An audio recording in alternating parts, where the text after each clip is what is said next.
স্বাগতম জনাইছো নিউজ আসামৰ অন্য এটা ভিডিঅ'লৈ NMMS scholarship national merit scholarship এই স্কলাৰশ্বিপটোৰ বাবে যদি আপুনি আবেদন কৰে তেনেহলে 48,000 টকা পৰ্যন্ত পাব পাৰিব অৰ্থাৎ যিসকল ছাত্ৰ-ছাত্ৰী ক্লাছ 8ত পঢ়ে তেওঁলোকে এই স্কলাৰশ্বিপটোৰ বাবে আবেদন কৰিব পাৰিব আৰু 48,000 টকা পাব পাৰিব ইয়াত দেখিবলৈ পাইছে ক্লাছ 8ৰ ছাত্ৰ-ছাত্ৰী আৰু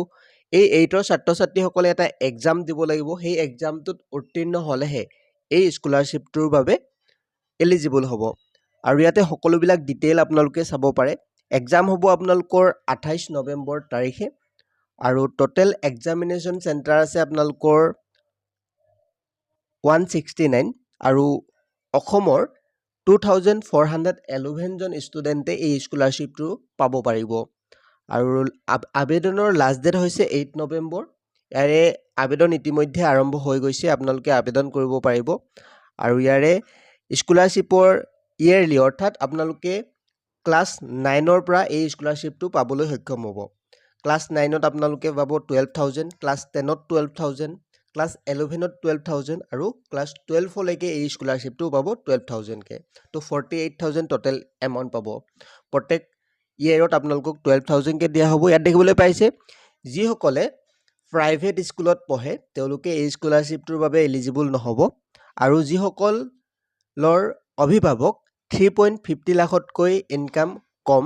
তেওঁলোকেহে এই স্কলাৰশ্বিপটোৰ বাবে আবেদন কৰিব পাৰে আৰু প্ৰথমবাৰৰ বাবে এই স্কলাৰশ্বিপটো আবেদন কৰিলে অতিয়াৰ ৰেজিষ্ট্ৰেশ্যন কৰিব লাগিব ইয়াতে সকলোবিলাক ডিটেইলত দিয়া আছে ডেছক্ৰিপশ্যনত আমি এটা লিংক দিছোঁ আপোনালোকে ডাইৰেক্ট তাতেই ক্লিক কৰিব আবেদনো কৰিব পাৰিব আৰু সকলোবিলাক ডিটেইল পঢ়িব পাৰিব আবেদনৰ লিংক ডেছক্ৰিপশ্যনত দিয়া আছে ইয়াতে আপোনালোকৰ এপ্লিকেশ্যন ফিজো আছে জেনেৰেল অবিচিৰ বাবে 200 SC STৰ বাবে 180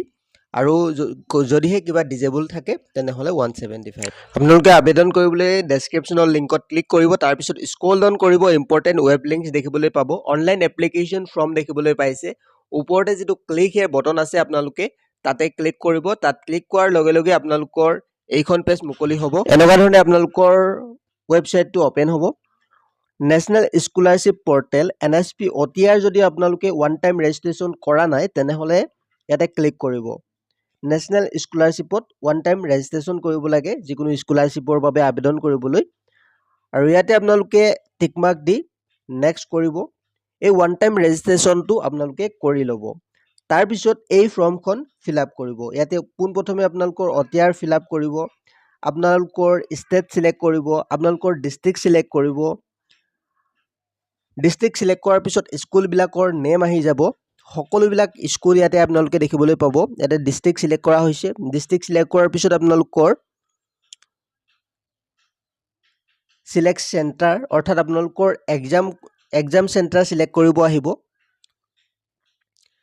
তাৰ পিছত ইয়াতে আপোনালোকৰ এড্ৰেছ ক্লাছ তাৰ পিছত ডেট অফ বাৰ্থ আধাৰ কাৰ্ডৰ নাম্বাৰ এনেকুৱা ধৰণে ফিল আপ কৰিব সকলোবিলাক শুদ্ধকৈ ফিল আপ কৰি যাব তাৰ পিছত পাৰ্সোনেল ইনফৰমেশন কমিউনিকেশ্যন ইনফৰমেশন সকলোবিলাক ডিটেইলত এনেকুৱা ধৰণে ফিল আপ কৰি যাব মাদাৰ্স নেম নিজৰ যিজন ক্যান্ডিডেটে এক্সামটো দিব বা যিজন স্কলাৰশ্বিপ বা যিজনে ক্লাছ 8ত পঢ়ি আছে তেখেতৰ নেম তেখেত মেল নে ফিমেল তাৰ পিছত আপোনালোকৰ যিখন কাষ্ট সাৰ্টিফিকেট সেইখনৰ প্ৰয়োজন হয় ইয়াতে এই স্কলাৰশ্বিপটোৰ বাবে আবেদন কৰিবলৈ জেনেৰেল OBC ST SC এনেকুৱা ধৰণে সিলেক্ট কৰাৰ পিছত আপোনালোকৰ হিন্দু মুছলিম সিলেক্ট কৰিব কমিউনিটি তাৰ পিছত আপোনালোকৰ ক্যাটাগৰী সাৰ্টিফিকেটখন আপলোড কৰিব তাৰ পিছত যদি আপোনালোকে ডিজেবল হয় কিবা সেইখন সাৰ্টিফিকেট আপলোড কৰিব ইয়াতে ফটো সিগনেচাৰ সকলোবিলাক ডিটেইলত ফিল আপ কৰাৰ পিছত আপোনালোকে সাবমিট কৰিব আপোনালোকে এনেকুৱা ধৰণে এই ফৰ্মখন ফিল আপ কৰক আৰু 48,000 টকা পৰ্যন্ত এই স্কলাৰশ্বিপটোৰ পৰা আপোনালোকে লাভ কৰিব পাৰিব যোৱা বছৰ বহু ষ্টুডেণ্টে দিছিলে তো এনেকুৱা ধৰণে আপোনালোকে এই স্কলাৰশ্বিপটোৰ বাবে আবেদন কৰক যদিহে ক্লাছ 8ত পঢ়ি আছে তো ভিডিঅ'টিৰ জৰিয়তে ইমানেই জনাবলগীয়া আছিল যদি আপোনালোকে আমাৰ চেনেলত প্ৰথমবাৰৰ বাবে ভিজিট কৰিছে তেনেহলে চেনেলটি সাবস্ক্ৰাইব কৰি কাষৰ যিটো বেল আইকন আছে প্ৰেছ কৰিবলৈ নাপাহৰিব ধন্যবাদ